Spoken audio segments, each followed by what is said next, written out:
হতো, আবু বকর উমর উসমান আলীর সঙ্গী কেমন হতো,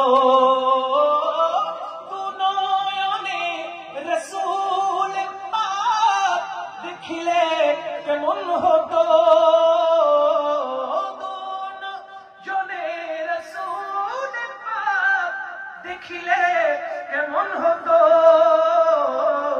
জন্ম আমার নবীর যুগে হলে কেমন হতো। মুহাব্বতে পড়েন জন্ম